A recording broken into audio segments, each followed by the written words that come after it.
British వారికి వ్యతిరేకంగా భారతీయులు చేసిన స్వాతంత్ర్యోద్యమంలో నూతనోత్సాహాన్ని నింపిన పోరాట యోధుడు బాలగంగాధర్ తిలక్. ఆయన 1856వ సంవత్సరం జూలై 23న జన్మించారు. భయమనేది తిలక్కు తెలియదు. ఆయన తండ్రి పేరు గంగాధర్ పంత్ తిలక్. 15 సంవత్సరాల వయసులో తిలక్కు వివాహం జరిగింది. తన 17వ ఏట పూణేలోని దక్కన్ కాలేజీలో చేరారు తిలక్. అన్ని విషయాల్లో బ్రిటిష్ వారిని అనుకరించడాన్ని తీవ్రంగా వ్యతిరేకించే తిలక్ నిజమైన భారతీయుడిగా ప్రవర్తించేవారు. ఈ సమయంలోనే తిలక్ ఖరే అనే దేశాభిమానిని కలుసుకున్నారు. ఆ తర్వాత ఖరే తిలక్ జీవితాన్ని తీవ్రంగా ప్రభావితం చేశారు. ఈత, వ్యాయామం, క్రికెట్ వంటి ఆటలంటే తిలక్కు ఎంతో ఇష్టం. అందువల్లే ఆయన చదువులో వెనుకబడి ఉండేవారు. అయినప్పటికీ ఎంతో కష్టపడి తన డిగ్రీని పూర్తి చేసుకున్న తిలక్ న్యాయ విద్యలో చేరారు. ఈ సమయంలో ఆయన ఎంఏ విద్యార్థి గోపాల్ గణేష్ అగార్కర్ను కలుసుకున్నారు.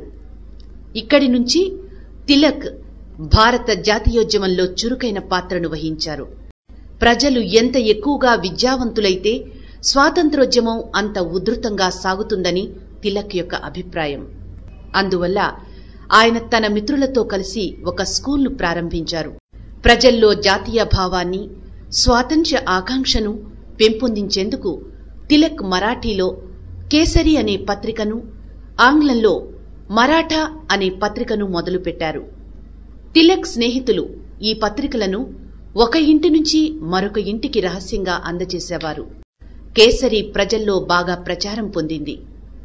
ఈ పత్రికల్లో రాసే వివిధ వ్యాసాలు, వార్తల గురించి ప్రజలు మాట్లాడుకోవడం మొదలుపెట్టారు. కొల్హాపూర్ దివాన్ గురించి కేసరి పత్రికలో ప్రచురించిన ఒక వార్త కారణంగా తిలక్ అగార్కర్కు జైలు శిక్ష విధించారు. తిరిగి వచ్చిన తర్వాత తిలక్ దక్కన్ ఎడ్యుకేషన్ సొసైటీని, ఫెర్గ్యూసన్ కాలేజీని స్థాపించారు. భారతదేశంలో అప్పుడు అమలులో ఉన్న అనేక సాంఘిక దురాచారాలను నిర్మూలించేందుకు తీవ్రంగా ప్రయత్నించిన తిలక్ కొన్ని సంస్కరణలు చేయగలిగారు. ఈ కారణం వల్లే బ్రాహ్మణులు ఆయనను సమాజం నుంచి బహిష్కరించారు. హిందువుల్లో మతపరమైన ఐక్యతను సాధించేందుకు కృషి చేసిన తిలక్ ఇందుకోసమే వినాయక ఉత్సవాలను వైభవంగా జరపడం మొదలుపెట్టారు. అదే ఇప్పటి సాంప్రదాయంగా కొనసాగుతోంది. భారతదేశంలో తయారైన వస్త్రాలపై బ్రిటిష్ ప్రభుత్వం పన్నులను బాగా పెంచింది. ఇది భారతీయులకు కోపాన్ని తెప్పించింది.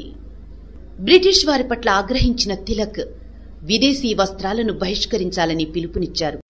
విదేశీ వస్త్ర బహిష్కరణ ఉద్యమం ఉధృత స్థాయిలో సాగింది.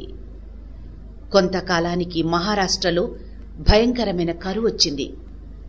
అయినప్పటికీ బ్రిటిష్ ప్రభుత్వం ప్రజలను ఆదుకునేందుకు ఎలాంటి చర్యలు తీసుకోలేదు.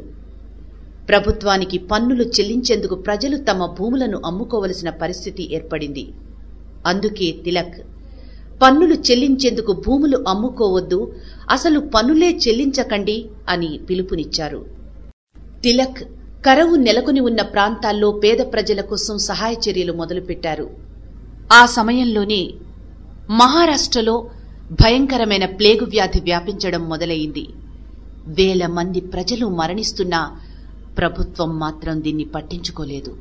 ప్లేగు వ్యాధిపై ఒక నివేదికను ఇచ్చేందుకు, దాని నివారణ కోసం ఏం చర్యలు చేపట్టాలో సూచించేందుకు చార్లెస్ రాండ్ అనే ఒక అధికారిని బ్రిటిష్ ప్రభుత్వం నియమించింది.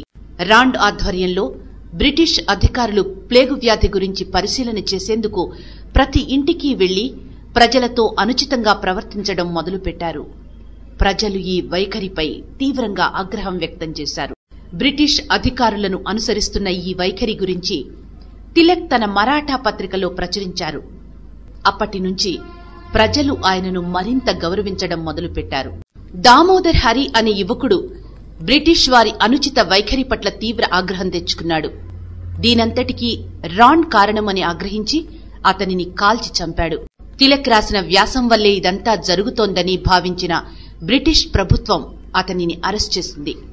ఇది ప్రజల్లో తీవ్ర చర్చనీయాంశంగా మారింది. ప్రభుత్వాన్ని క్షమాపణ కోరమని తిలక్ స్నేహితులు కొందరు సూచించినా ఆయన దానికి నిరాకరించారు. తిలక్ ఆరోగ్యం క్రమంగా క్షీణించడం మొదలైంది. ఆ సమయంలో కొందరు భారతీయ అధికారులు ఆయన పట్ల శ్రద్ధ చూపారు. ఆయన జైల్లో ఉన్న సమయంలోనే జర్మనీ ప్రొఫెసర్ మాక్స్ ముల్లర్ ఋగ్వేదానికి తాను చేసిన అనువాదాన్ని ఆయనకు బహుకరించారు. 1898 సెప్టెంబర్లో తిలక్ జైలు నుండి విడుదలై పూణే చేరుకున్నారు. ఆ సమయంలో పూణేలో ప్లేగు వ్యాధి తీవ్రంగా ప్రబలింది.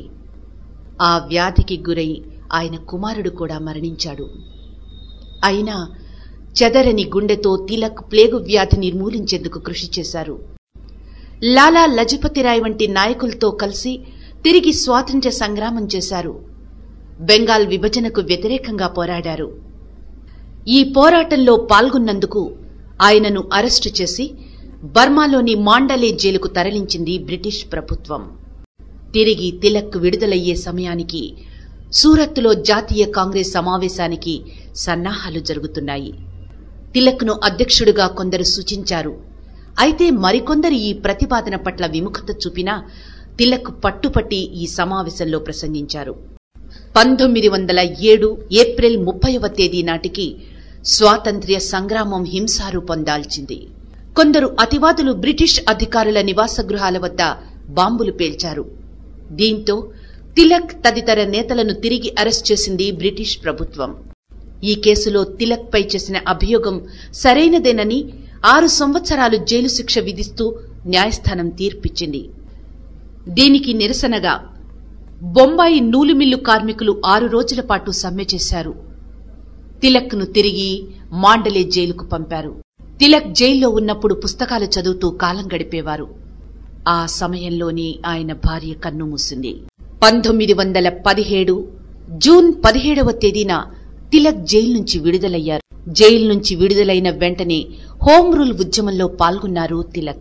లక్నోలో జరిగిన కాంగ్రెస్ సమావేశంలో స్వాతంత్ర్యం నా జన్మ హక్కు, దాన్ని నేను సాధించి తీరుతాను అని ప్రకటించారు తిలక్.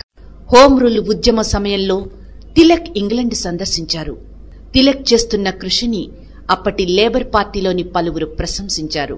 ఇంగ్లండ్ నుంచి తిరిగి వచ్చిన 8 నెలల తరువాత అంటే 1920 ఆగస్టు 7వ తేదీన తిలక్ కన్నుమూశారు. తిలక్ వంటి స్వాతంత్ర్య యోధుల కృషి వల్లే 1947 ఆగస్టు 15వ తేదీన మన దేశం స్వాతంత్ర్యం సంపాదించుకుంది.